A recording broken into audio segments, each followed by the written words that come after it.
Mes frères et sœurs, je vous salue. Je viens à vous avec une réflexion qui glorifie notre Seigneur Jésus-Christ. Je veux commencer mon propos en disant que toutes les nuits ne sont pas semblables, certes. Mais parmi toutes, il y en a une qui est particulièrement très intéressante. C'est celle durant laquelle notre Seigneur Jésus-Christ était à l'épreuve. C'est cette nuit qu'il avait commencé à Gethsémane. Cette nuit qui précédait sa crucifixion.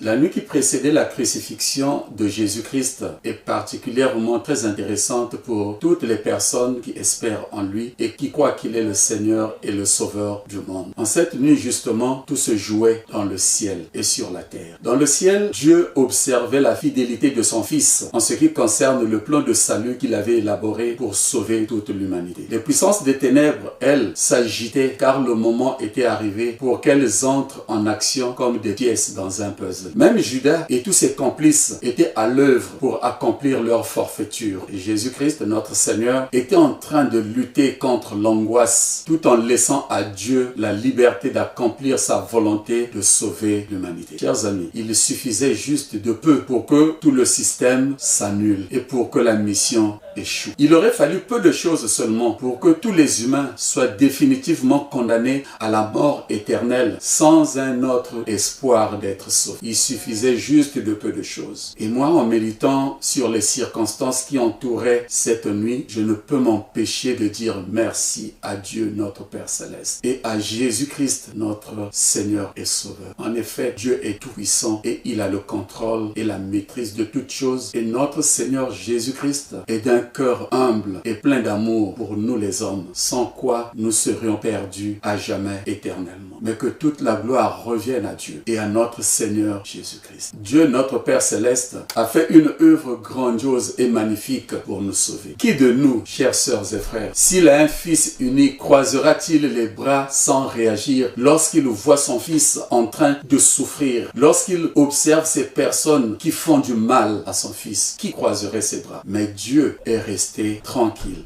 sachant que, après tout, la victoire revenait à son Fils bien-aimé, Jésus-Christ, et le salut nous était donné par la main. Dieu était capable de tout. Il est encore capable de tout aujourd'hui. Il pouvait intervenir et détruire les personnes qui se moquaient et qui faisaient souffrir son Fils. De même, Jésus pouvait se retirer. Mais rien de cela n'a été fait. Jésus était venu souffrir et mourir pour les humains. Or, malheureusement, ce sont les mêmes humains qui se moquaient de lui et défiaient son autorité. Dieu aurait pu arrêter le processus de son plan de salut pour rappeler son Fils à lui, puisque Dieu l'avait envoyé pour nous. Mais savez-vous quoi? Dieu est lent à la colère et vraiment, il est riche en bonté. Puissions-nous le répéter, Dieu est lent à la colère et riche en bonté. Et Jésus-Christ lui-même, il aime véritablement les hommes. Il nous aime d'un véritable amour. Il a souffert. En cette nuit, il a souffert. Il a souffert. On lui a placé une couronne faite d'épines. On l'a humilié. Un homme de douleur. Il fut abandonné par ses disciples. Il fut méprisé par le peuple. Il fut humilié par les chefs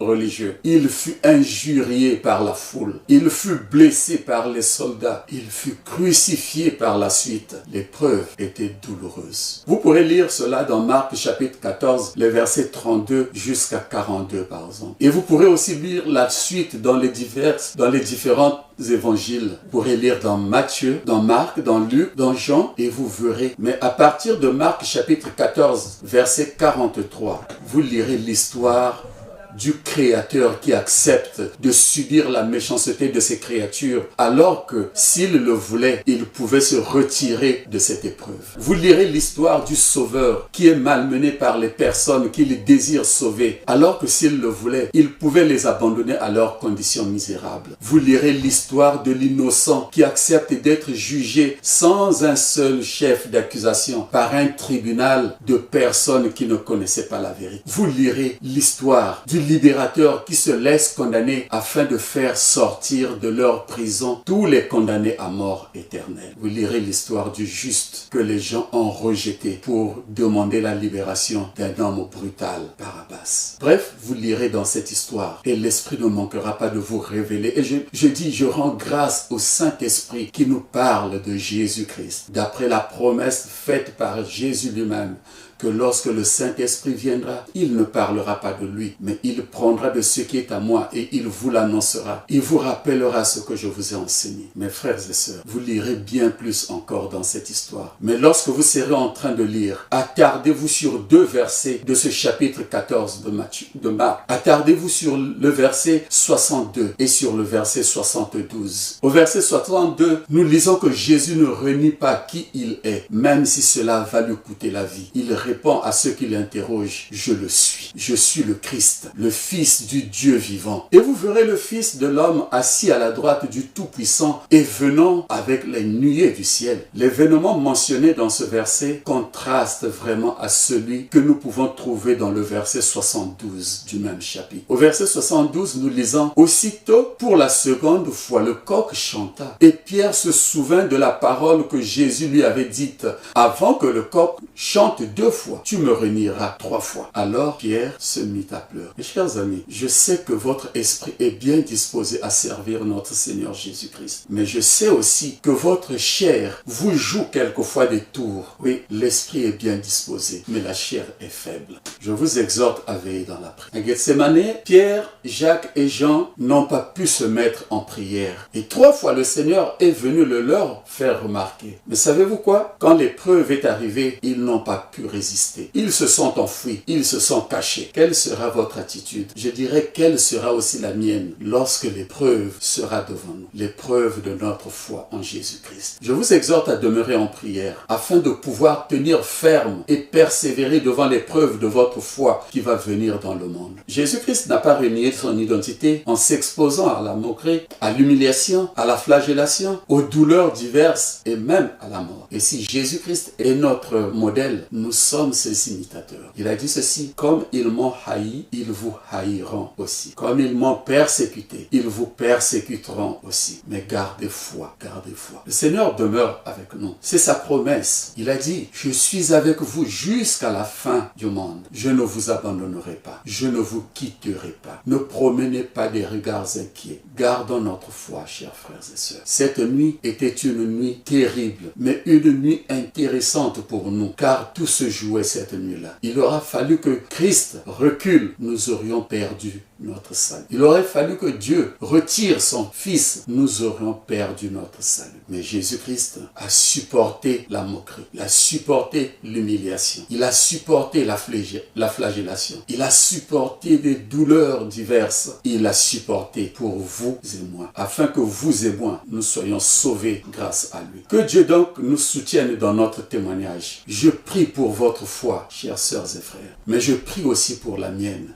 car moi, comme vous, nous avons besoin de garder notre foi et notre témoignage en Jésus-Christ. Savez-vous, Pierre était un homme comme vous et moi. Dans l'épreuve, il a reculé, il s'est caché. Pourtant, Pierre a expérimenté le miracle avec Jésus-Christ. Mais devant l'épreuve, il s'est caché. Devant l'épreuve, il a renié le Seigneur. Chers frères et sœurs, prions pour notre foi. Restons unis à Jésus-Christ. Et c'est lui seul qui peut nous sortir de toutes sortes d'épreuves. Je vous supplie, chers frères et sœurs, prions pour que notre foi soit ferme en toutes circonstances. Nous sommes dans les temps de la fin. Certains n'aiment pas qu'on en parle, mais c'est la vérité. Si vous avez vu des tremblements de terre, si vous avez vu des guerres, si vous avez vu la famine et la peste, toutes ces choses avaient été annoncées d'avance par notre Seigneur Jésus-Christ.